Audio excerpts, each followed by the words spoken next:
பாரு எப்போதுமே சொல்லிகிட்டு இருக்கோம், ஞாபகம் இருக்கா உங்களுக்கு? டேய் சும்மா இருண்ணே, அண்ணே ஏன்னே இப்படி பண்ணுற, சும்மா இருண்ணே அப்படின்னு சொல்லும். கேட்கவே மாட்டார். தன்னைத்தானே ஒரு ஒரு ஒரு ஆக்டராகவே நினச்சிப்பார். அவர் பெரிய ஆக்டர்னு அவர் ஒரு உலகத்தில் வாழ்வார். ஆக்சுவலாக அது உண்மை கிடையாது. அவர் ஒரு காமெடியன், அவ்வளோதான். அவர் இருக்கிற ஜோனில் ஸோ நம்ம அவரை காமெடியாக பார்க்குறோம். ஆனால் அவர் வந்து ஒரு ஹீரோ மெட்டீரியலாகவே பார்க்குறாரு. பார்த்துட்டு கடைசியில் பார்த்தீங்கன்னா இப்போ ட்ரோல் பண்ணுறாங்க பாருங்கள். ஃபைனல்ஸில் வச்சு கூட ட்ரோல் பண்ணுறாங்க, அவரை வச்சு செய்கிறாங்க. ஆனால் க்யூட்டாக இருக்காருங்க அந்த ஆள். அழகாக வந்து வாட்டர் மெலன் ட்ரெஸ் எல்லாம் போட்டு விட்டு, எனக்கு தெரிஞ்சு சாண்டி தான் இந்த கோரியோகிராஃபை பண்ணி கொடுத்துருப்பான்னு நினைக்கிறேன் தெரிஞ்சு. ஏன்னா அப்படி தான் தெரியுது. பைனாப்பிள் கண்ணை போலன்னு ஒரு பாட்டு இருக்கும் தெரியுமா, அந்த பாட்டை போட்டு அந்த ஆள் கொடுக்குற எக்ஸ்பிரஷன் எல்லாத்தையுமே பார்த்தீங்கன்னா, அதான் சொல்கிறேன்ல, என்டர்டெய்னர், ஃபன்னு. அவரை பார்த்தாலே உங்களுக்கு சிரிப்பு வரும். ஆனால் அவர் ஹீரோவாக நினச்சிப்பார். உண்மையிலே வந்து பாரு சொல்கிற மாதிரி, அண்ணே சும்மா இருண்ணே ஏன்னே இப்படி பண்ணுற, இல்லை பாரு நான் ஹீரோ பாரு, ஹீரோ மெட்டீரியல்னே, என்ன போய் காமெடின்னு சொல்கிறாங்க பாரு அப்படிம்பார்ல. அதான் வச்சு செய்கிறாங்க. எனக்கு தெரிஞ்சு வினோத் ஒரு பெர்ஃபார்மன்ஸ் பண்ணியிருக்கதா கேள்விப்பட்டேன். ஸோ அவர் அந்த ஆள் என்ன காமெடி பண்ண போகிறான்னு தெரில. வாட்டர் மெலன் வச்சு அந்த ஆள் எப்படி எழுதியிருப்பான், ஒரு ஏதாச்சும் ஒரு லைன் எழுதி பாடியிருப்பான்.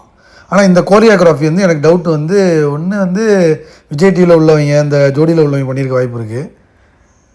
இன்னொன்று வந்து எனக்கு தெரிஞ்சு சாண்டி தாங்க. ஏன்னா இந்த மாதிரி ஸ்டெப்ஸ் எல்லாம் இந்த ஆளுக்கு ஆடவே தெரியாது. தலைவன் திவாகர் இருக்காமல் இருக்கேன், அவங்களாம் ஆடவே தெரியாது. ஆனால் தலைவனே ஆட வச்சுருக்கான்னா பரவாயில்லைங்க.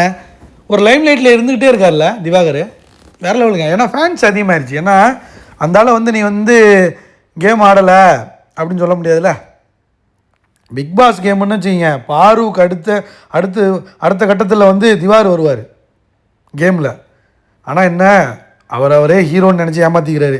ஆக்சுவலாக வந்து காமெடியனை அக்செப்ட் பண்ணிவிட்டு இந்த ரூட்லேயே போயிட்டாருன்னு வச்சுக்கலாம், காமெடியனா சூப்பராக வந்து ஒரு லைஃப் இருக்கும். கொஞ்சம் மாற்றிக்கணும்.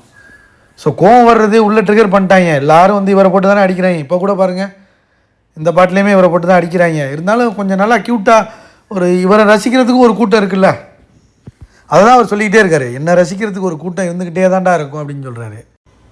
நானும் மதுரைக்காரன் தான்டா, அந்த டைலாக் தான் அவருக்கு. பார்வை வேறு மீட் பண்ணியிருக்காரு. பார்வை வந்துச்சுல உள்ள.